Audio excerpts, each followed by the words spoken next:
The senator from Kentucky. I'd ask unanimous consent to call up Amendment 1739.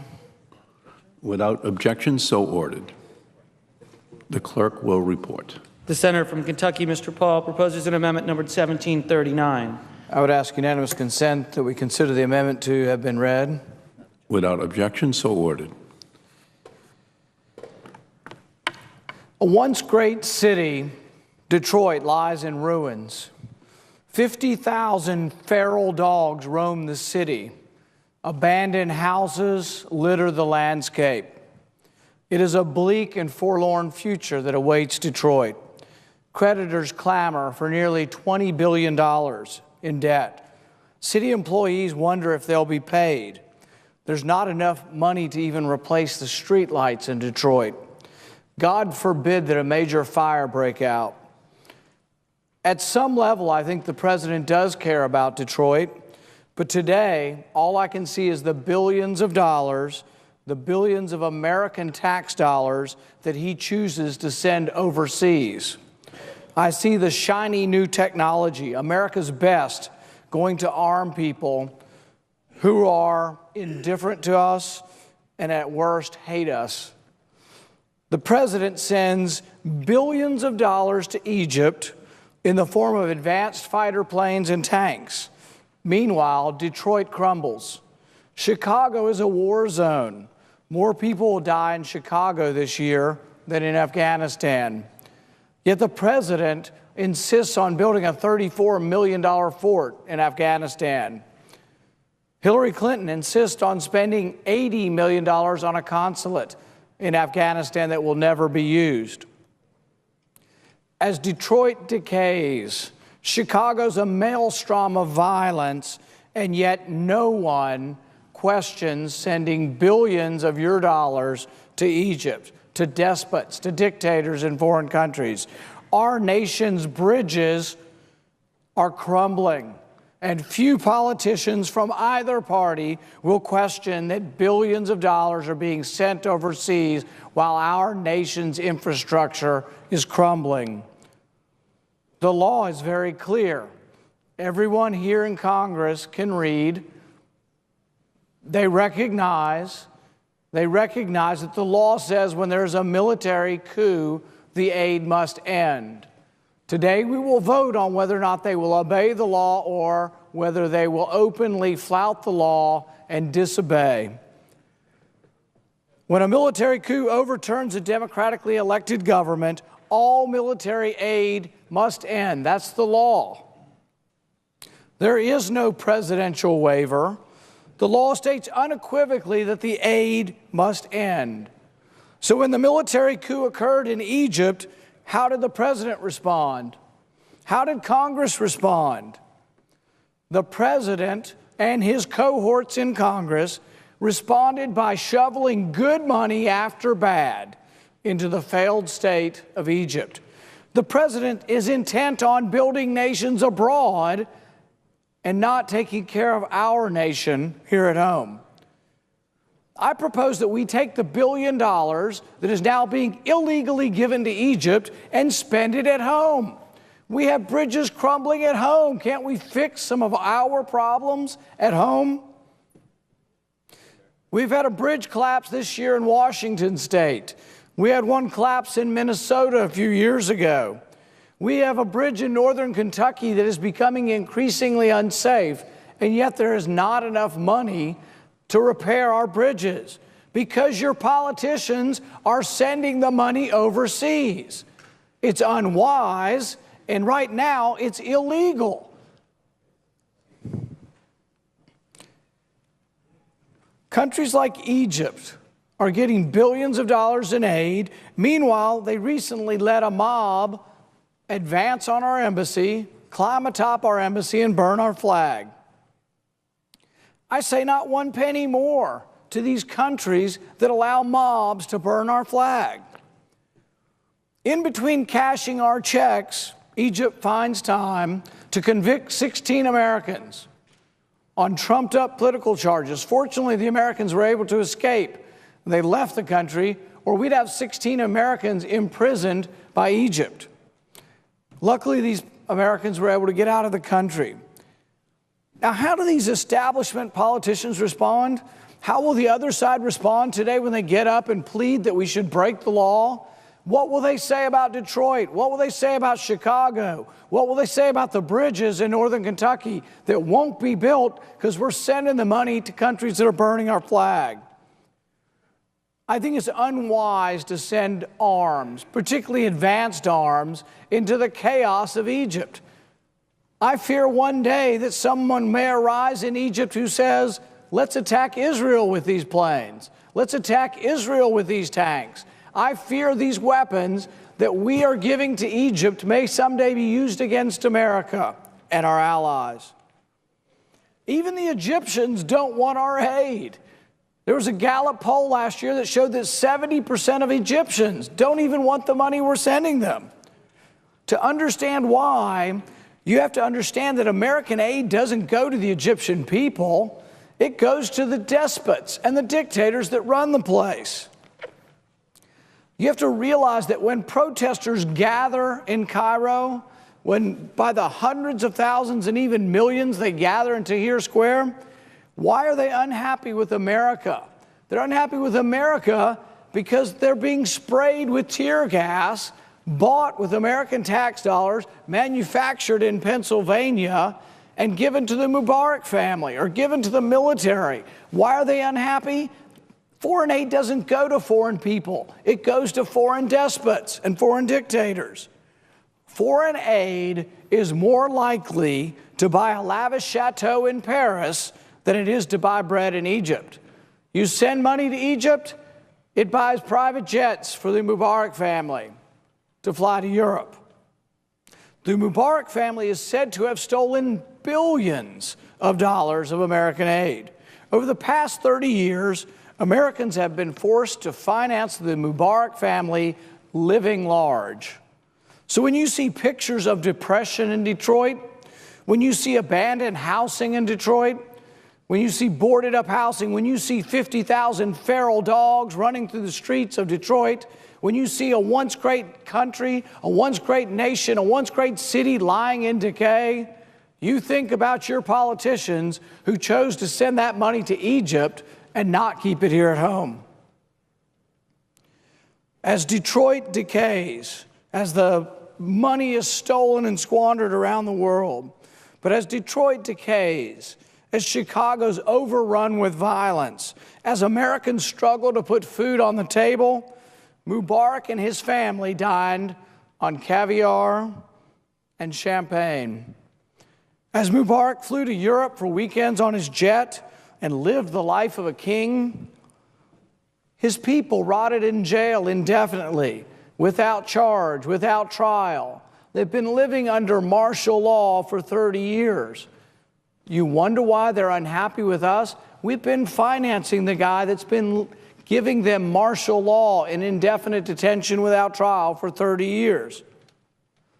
To add insult to injury, when they protest against their government, they're doused with tear gas made in our country. Foreign aid doesn't go to foreign people. It goes to despots and dictators. The president claims that he feels your pain. The president says he can feel the pain and he wants to help the middle class. But it seems like he wants and intends to help foreign people, foreign countries, more than he wants to help America. The president promised us hope and change, but the more he claims that things change, I think the more they stay the same. I wanted to believe that the president would be different. I wanted to believe that he would bring change. I wanted to believe that he would stand up to the arms race, to the military-industrial complex, that he would stop the flow of arms to despots and dictators across the planet. But hope and change just turned out to be a slogan. In Detroit and Chicago and in the once great cities of America, no change came. Hope and change was just a slogan. The poverty, the murders, the abysmal schools, they continued. Where are you, Mr. President? Where are you when in our hour of need in our country, why are you sending our money to people who hate us? Why are you sending arms to countries that don't like us or our allies? Why would we do that? The president maintains he will end the war in Afghanistan, and I support him. But he insists on fighting new wars secretly without congressional approval in Libya and Syria. While Detroit decays and descends into bankruptcy, the president, like so many Republicans before him, continues to send American tax dollars overseas to countries that persecute and kill Christians. Hope and change. I guess it was just a slogan. The law clearly states that when you have a military coup overturning an elected government, the military aid must end. Even the president doesn't dispute the law. He doesn't even dispute it's a coup. But he just says, I'm not gonna say it's not a coup or a coup. You can't make me. It's ridiculous that any intelligent person in our country, and I wonder if any from the other side will stand up and say it's not a coup. How do you say when the military takes over a country and boots out a government that it's not a coup? Only a fool or a demagogue would attempt to argue that the military junta in Egypt is not a coup, that the military takeover that actually installed the lead general as deputy prime minister is somehow not a coup. Would the senator yield for a unanimous consent request? Not yet. In a remarkable bit of sophistry, the president admits that the law does not mandate an end to military aid when a coup takes place. He says it does, but he says it can't make him decide. So he's not going to decide whether there was a coup or not. What it is it's brazen and open flouting of the law. The president's argument reminds me of a third grader at recess. A third grader says, he won't call it a coup and you can't make him. It's absurd. We passed a law. It's the law of the land says if a coup happens, if the military takes over or participates in a substantial way in removing an elected government, that the military aid ends. So we're either a nation of laws or we're not. So when the president refuses to acknowledge that it's a coup, that it's not yet an acknowledged coup, he just says the aid's going to go on indefinitely. He will go on indefinitely flouting the law. Americans should be outraged and insulted by such blatant shirking of the law. Either we're a nation of laws or we're not. Will we obey the law or not? We have the presumption to tell the world how to behave, to criticize Egypt for not obeying the rule of law, all legitimate concerns, and yet the president blithely ignores our own law. If we choose to ignore our own laws, can we with a straight face preach to the rest of the world about the rule of law? I think by openly flouting our own laws, we take away from our ability to lead the world. We take away from our moral authority to show the right way. We always have been. America's always been the leader by example. But how do we lead by example when we're not going to obey our own laws? There really is a question. Are we a monarchy or a republic? Are we to be ruled by caprice? If we pick and choose which laws to obey, what message does that send? I say to all Americans, Democrats, independents, and Republicans, that enough's enough. We aren't going to take it anymore. Call your representatives, tell them enough already. Tell them to take care of our country. Tell them not one penny more to countries that are burning our flag. Mr. President, I suggest that today we do something historic and listen to the American people. The American people don't want good money after bad shoveled and sent overseas. They want to fix some of the problems we have at home. They want to do some nation building here at home. My amendment that I will introduce shortly will give your representatives a chance to vote for this. We're going to say, yes, we will obey the law. We're not sending any more weapons to Egypt, and we're going to take the money and we're going to build some bridges in our country. We're going to repair some roads. We're going to work on some infrastructure here at home. Everybody seems to say they're for it. In fact, the president has now come out and he says he wants some grand bargain to take some new money and actually work on infrastructure. Mr. President, it's right here. I'm offering it today. Mr. President, I have another amendment that would say all foreign profit can come home at 5%. We take that revenue and we'd build new bridges. They won't even let me vote on that one. So the president's grand bargain to increase infrastructure spending, I've got it. It's here on the floor. Mr. President, call the leadership of the Senate. Tell them it's on the floor and you support this, that you want infrastructure spending. I have a bill that would do precisely that. This amendment will do a little bit in that direction. Take the $1 billion we spent in Egypt and spend it in America.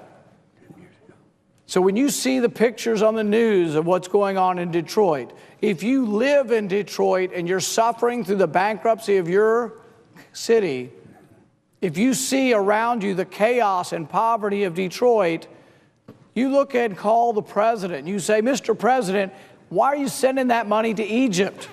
Why are you sending money overseas when our nation is crumbling, our cities are crumbling, our infrastructure is crumbling, our bridges are crumbling, and the president says, I'm just going to send that to Egypt. I'm going to send that overseas. This amendment will give everyone a chance to put their money where their mouth is, to say, do you care about America? Do you care about repairing American infrastructure? Or do you care more about sending money to a dictatorship in Egypt? I think the choice is clear. I think if you ask the American people, 3/4 or more of them, I think maybe nearly 100% of the American people are with me. Let's spend that money at home. Let's don't send that money overseas to people who hate us, to people who burn our flag. Keep it at home. There is a finite amount of money. We can't do everything. We can't fix everything if we have to fix everybody else's problems first. Let's address some of the needs we have here at home. So, Mr. President, I encourage a yes vote to keep the money at home and not to send this overseas, and I reserve the balance of my time. Mr. President. Madam President. Senator from New Jersey. Yield to the Senator from South Carolina, Senator Graham. Senator from South Carolina. Thanks the chairman of the Foreign Relations Committee. Madam President, first I'd like to associate myself with the remarks of the senator from Florida.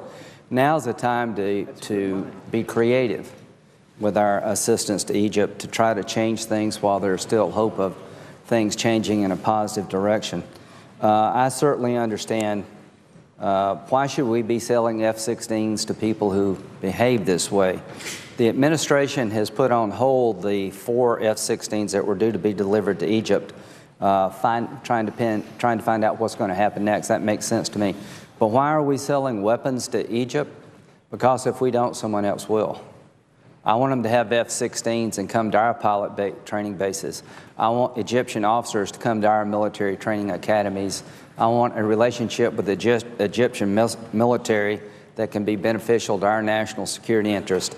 I want the people who build F-16s in America to get the business from Egypt, to get some of our money back.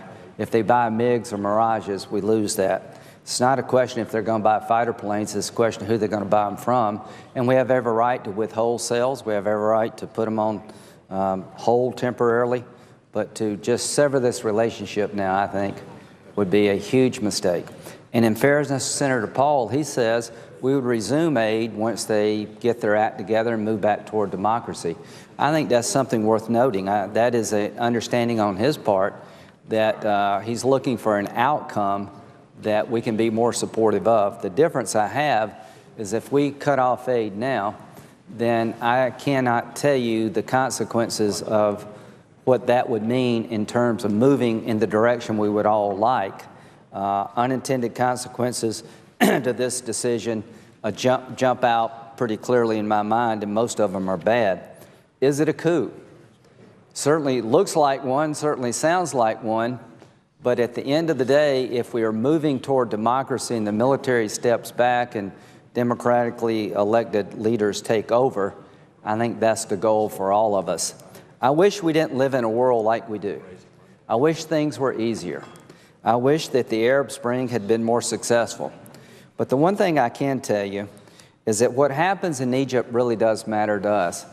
If the largest country in the Arab world, the heart of the Arab world, Egypt, becomes a failed state, I promise you it will affect our national security interests for decades to come.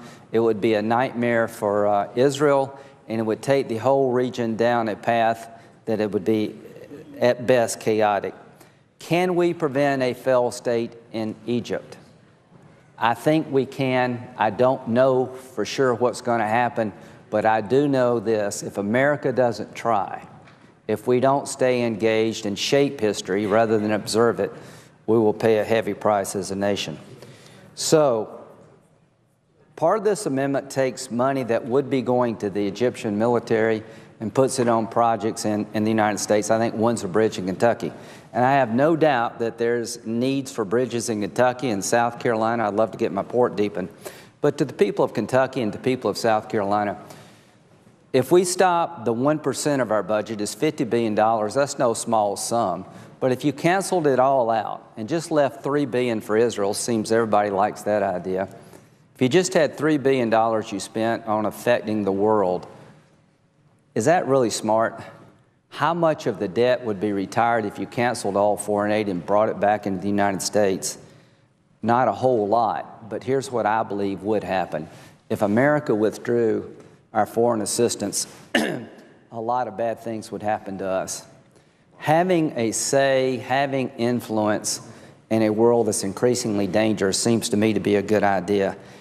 And I'm tired of having to resort to the military as the only solution to affect things. The people in Egypt, the government particularly, wants a relationship with us. They have to earn it, as Senator Rubio said.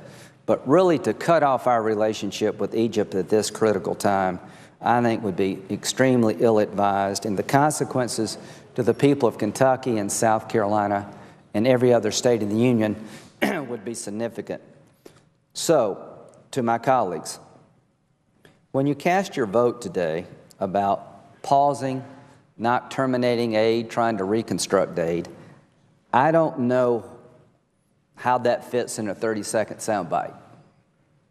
It's probably easier to explain the no vote than it is the yes vote. But I do know this, that your country would be well served if you decided today to pause and wait to find out what the right answer in Egypt is. I do know this, that if Egypt goes, the entire region blows up.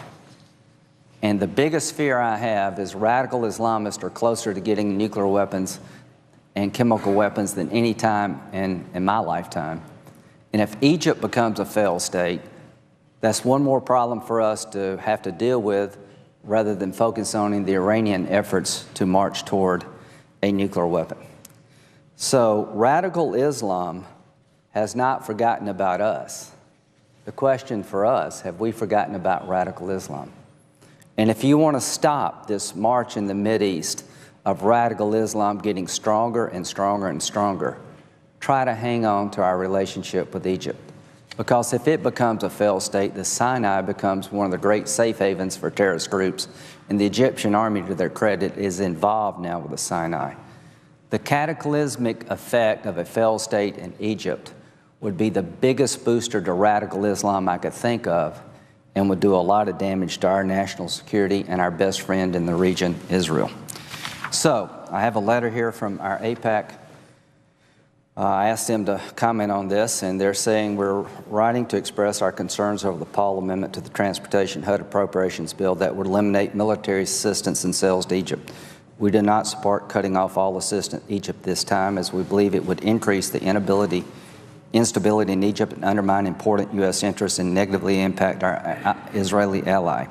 As you know, Egypt is the largest Arab state in the Middle East and has played a vital role in advancing key U.S. interests in that region. Citing just two examples, the government of Egypt has maintained the peace with Israel and has taken important steps to address the instability in the Sinai. Events in Egypt are rapidly evolving, and we believe that for now, the United States could avoid taking any precipitous actions against Egypt, such as cutting off all assistance. We look forward to continuing to work with you on these critical issues addressed to Senator Menendez and Corker. One final thought. Maybe one day I'll be with Senator Paul saying we have to sever our ties with the Egyptian military and the Egyptian people. Maybe one day I'll come here and co-sponsor your amendment, or maybe come up with one of my own. All I can tell you, if that day ever comes, it will be one of the saddest days of my life, because that means Egypt is gone. And if Egypt is gone, all hell is going to break loose. I yield. Senator from Could I Arizona. ask the time situation?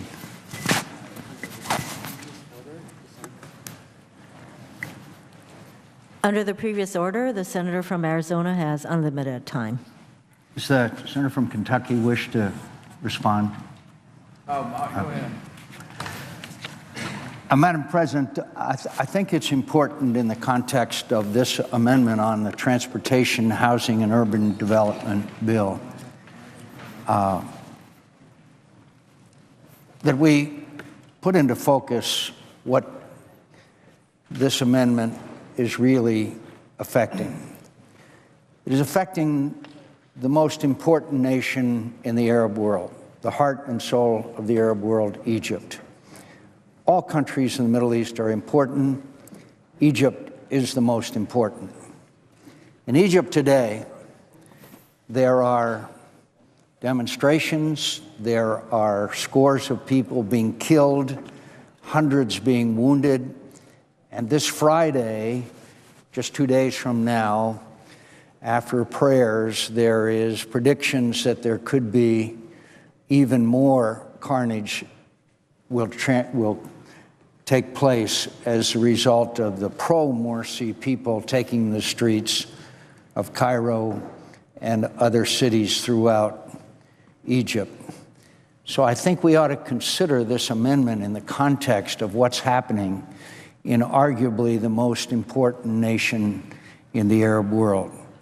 And should we ask ourselves that at this point, without adequate hearings, without adequate discussion, without input from the administration, as well as the oversight responsibilities by the Foreign Relations Committee, the Appropriations Committee, the Armed Services Committee, all of whom chairmen and ranking members are opposed to this amendment. So, first of all, I caution against a rush to judgment on this issue. It requires, frankly, more than an hour equally divided of debate on the floor of the United States Senate. I'd also like to point out that this amendment today is part of a larger debate that's been going on in the Republican Party for well over a century. Prior to World War I, there was the isolationist wing of our party. After World War I in the 30s, there were the America Firsters. After World War II, there was the Eisenhower wing of our party and the Taft wing. And the conflict and debate, and not the conflict, but the debate has gone on for the heart and soul of the Republican Party. This debate and this amendment that is posed by my friend from Kentucky is part of that overall debate as to what the United States of America's role in the world should be. Should we take our money from Egypt and give it to build a bridge in Kentucky?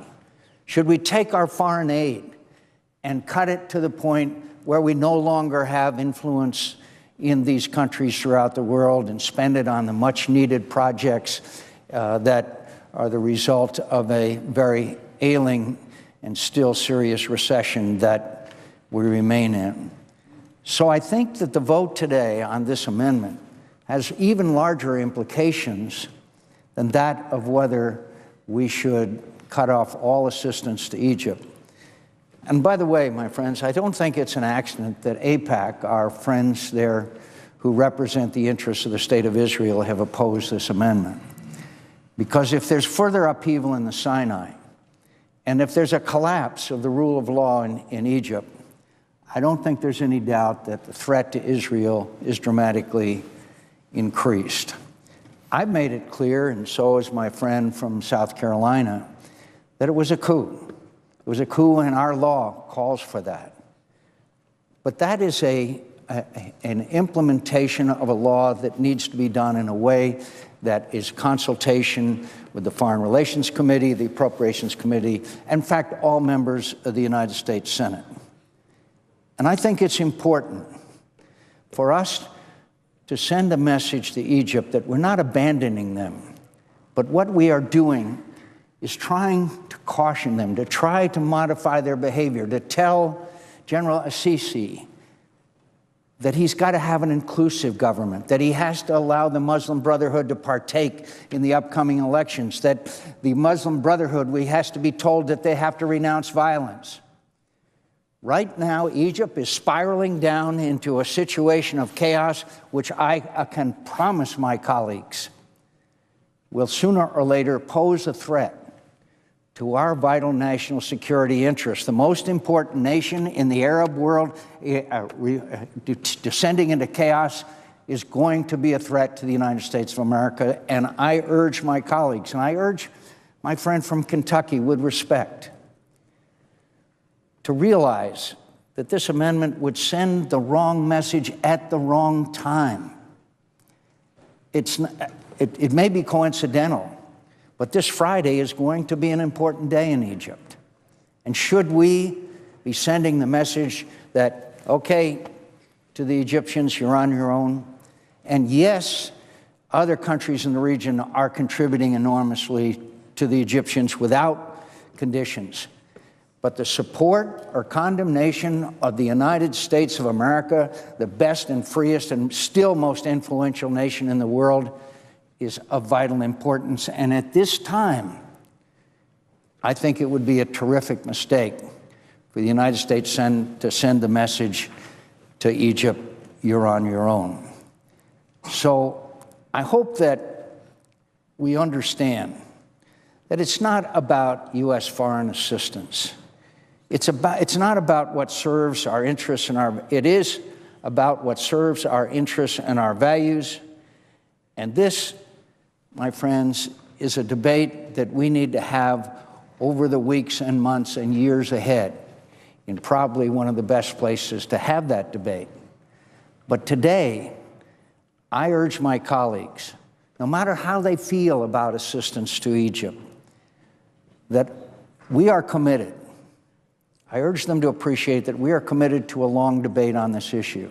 I have confidence in the chairman of the Foreign Relations Committee that we will be addressing this issue seriously, of which the senator from Kentucky is a member and would certainly take part. I urge my colleagues to understand that an amendment on a transportation, housing, and urban development-led appropriations bill is not the venue. And we need to have this debate not only about Egypt, but America's role in the world, and I look forward to joining it.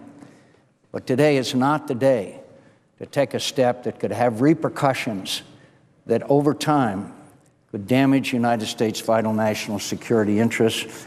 I urge my colleagues to vote to table the Paul amendment. Madam President.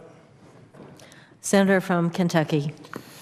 Well, this is actually precisely the time this should come up, because on the infrastructure bill that we're looking at, this gives Americans a chance to show the great contrast. Do you want to do nation building overseas, or do you want to do nation building at home? Do you want to spend billions of dollars in Egypt, or would you rather build some roads at home? So I think it provides a perfect contrast. In fact, there couldn't be a better place to have a discussion on this. We always hear a lot of empty thoughts and empty promises. Oh, we'll do this in committee, we'll do this. They don't want this debate. I've been fighting tooth and nail to get immense members of my own party to get this debate, to bring it to the floor, to bring it to the American people. But let's be very clear about what the amendment does. It halts military aid until you have an election. It's just obeying the law. So let's be very clear. Maybe we should do a summary of what their arguments are. This is a summary of their argument. They love sending American money overseas so much that they don't mind breaking the law. I didn't hear one of them here explain how they're going to adhere to the law. The law says military aid ends when there's a coup. The president says you can't make him say that there's a coup. He probably is a coup, but he's never going to say it and he's never going to adjudicate it. Who's going to adjudicate whether it was a coup or not? This is about temporarily halting aid. Some people rise up and say, oh, we'll be closed out and they'll buy their weapons somewhere else. They don't have any money. We give them the money to buy our weapons. Some have said we want to promote democracy. Well, there's an exemption in this. You can spend as much money as you want on Senator, democracy yield for a promoting. question. Not now. So the thing is we have to understand what this is about. We have to understand that this is about a temporary halting of buying weapons. And people say, well, if we don't give them planes, if we don't pay them to buy our planes, they'll think we don't like them and they'll go to war with Israel and everything will be so much worse. They have hundreds of F-16s. They have thousands of tanks. I'm precisely worried about them using them against Israel. When there's chaos and blood running in the street, when there's millions of people protesting, you think it's a good time to send more weapons? You think it's a good time to send more weapons when millions of people are in the street? What happens if these weapons are used against Israel? The canard of bringing the letter, it always happens. Someone brings a letter in. I've spoken to many people who love, respect, and have a great deal of admiration for Israel. I admire our relationship and our alliance and very proud of the fact that we stand together on so many issues. So to bring it up and say, oh, the people who are against this don't care about Israel is just a canard. I think that this precisely continuing to arm an unstable government in Egypt could well be to Israel's harm, and that's precisely why I bring this amendment forward. Also, it needs to be clear for the record that everyone who's come forward to gather to send more of your money overseas, to send good money after bad, every one of them was for sending it to the Muslim Brotherhood. You hear them talking about Islamic jihadists and how they're worried about all this. No, they're not. They were for funding the Islamic jihadists. They were for funding the Muslim Brotherhood just months ago. I've had this vote before. I voted to cut off the aid to the Muslim Brotherhood also. I produced an amendment. They all voted against it then because we're going to do this in a more rational, reasonable pace someday, somewhere, in some fictitious committee. No, we're not. They want the money to continue. It doesn't go to the Egyptian people. It doesn't buy goodwill. It buys ill will. Do you know that what the money is spent on? Tanks. Tanks roll over people in protests. I have no love lost for the Muslim Brotherhood, but they've disappeared them. We're going to be giving money to the military that's disappearing people. No one's heard from the President Morsi. Most people think he was actually elected in a fair election. I don't agree with radical Islam. I don't think he would be a good president for any country. I wouldn't give him any money. But we're going to give money to people who make people disappear? You know, does anybody remember the Soviet Union? These same people stand up and say how bad it is that, the Soviet Union made someone disappear. I'm absolutely with them. I support that. It's terrible. That's what the military in Egypt is doing, making people disappear. Most of the members of the government haven't been seen in days, maybe weeks. We have no idea where they are. And once again, let me be clear, I have no sympathy for them. I didn't want to give them money either. But all of these people who want to fund the military, they all want to fund the Muslim Brotherhood. The only thing consistent about their argument is sending your money to other people. Well, there's a finite amount of money. Detroit lays in ruins. Chicago's full of violence. There are bridges everywhere, and don't let them paint this that I have some special thing in Kentucky. There is no earmark. There's no special money going to Kentucky. This is going into the transportation bill for the whole country. There's actually nothing in here special for Chicago or Detroit. But I pointed out that we have problems at home. I think we should do some nation building here at home. Now, the other side will falsely say, oh, you want isolationism or you want to disengage from the world? Hogwash. I want to be involved. I'm for being involved with Egypt. I'm for trade. I'm for international and global interaction and diplomacy and all of those things. But do you think you're gaining and making the world a better place by sending a few more F-16s and tanks and tear gas to Egypt? You think that's somehow making the world a safer place? No, it's absolutely. If I thought the foreign aid were going to do something good, I might be for it. Mubarak and his family fly on private jets, dine on caviar and champagne. Your money's more likely to buy a chateau in Paris for the Mubarak family than it is to buy bread for the people of Egypt. And they say, oh, well, the Egyptian people won't like us anymore if we don't give them money. 70% of the Egyptian people have said they don't want our money. It doesn't go to them. The people by the millions are rioting in Cairo. By the hundreds of thousands on Tahrir Square, they're not rioting for American aid. They're writing for us to quit giving aid to the despots that rule them. Mubarak ruled for 30 some odd years. He ruled by martial law. He made people disappear also. You know, what about human rights? What about dignity? What about trials? They just recently, the Muslim Brotherhood tried 16 Americans in absentia. If they were there, they'd have put them in jail. And yet all of these same people are afraid to take money away. How do you think leverage would best work? How would we have leverage? Maybe if we withheld some aid, we would have leverage. But if you just give them everything they want all the time, anytime, do you think they're going to do something differently? They say the definition of insanity is doing the same thing over and over again and expecting a different response. We've given the aid for 30 some odd years. We gave a dictator in the Congo, Mobutu, aid for years after years. His wife they called Gucci Mobutu. Why? Because she would take a Louis Vuitton bag full of about $1 million in cash to Paris. She'd spend it on a weekend. Your money, our money, spent on lavish homes. Mobutu had, I think, 7 palaces. I think Mubarak's got 6 or 7 palaces. They steal the money. It doesn't buy goodwill with the people. It actually buys ill will. It actually does completely the opposite of everything they say it does. It does completely the opposite. So there is a disagreement on this. But the one thing there's not a disagreement on, it's against the law.